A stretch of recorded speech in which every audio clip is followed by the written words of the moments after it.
Welcome everybody to Forza Horizon 3, and today we're taking a look at the 1972 Chrysler V8 Valiant Charger RT E49, and this was recently released with the Hot Wheels expansion, and yeah, I really like it, quite frankly, and one of the main reasons is it's the oldest Chrysler that we've had on the Forza game. I know Chrysler obviously have other brands like Dodge that obviously have older cars than this, but as terms of named Chrysler cars, this is the oldest, by a long way.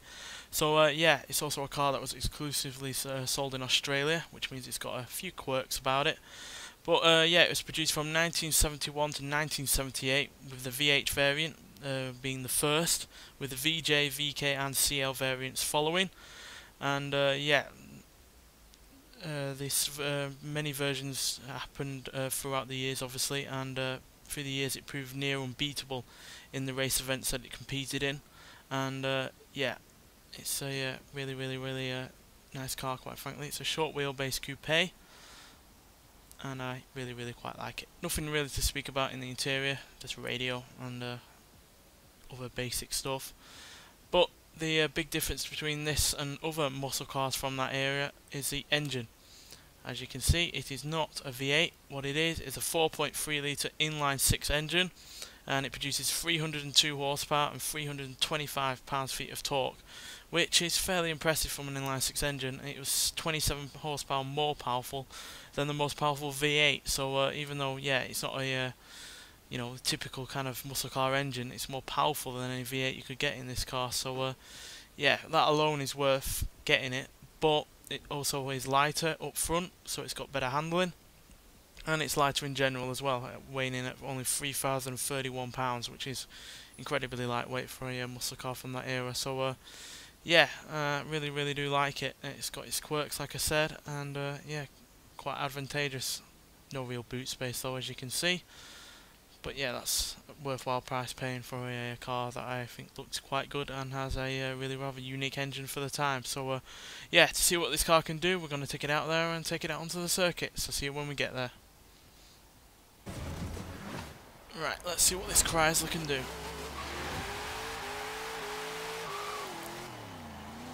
So it's got quite a high rev range, especially for the time, especially considering a lot of V8s from that time were very limited in terms of their rev limit. And you couldn't even get past 5,000 RPM, whereas it's obviously getting up to near 6,000. So yeah, pretty good on that front, and yeah, pretty good in every other area as well. It handles pretty good for a car from the time, obviously aided by the fact it does have less weight up front, not having a V8, and obviously less weight in general, which is something that's very similar with a lot of Australian cars that we've had on this game, like that Holden Torana for instance, which weighs very little, even less than this, and it helps in terms of handling and acceleration. And speaking of acceleration, this car can do 0 to 60 in 6.084 seconds, 0 to 114.082 seconds, going on to a top speed of 141 miles an hour. Now I very much doubt you'd find a car that can go quicker than this with a engine of this size or smaller, quite frankly.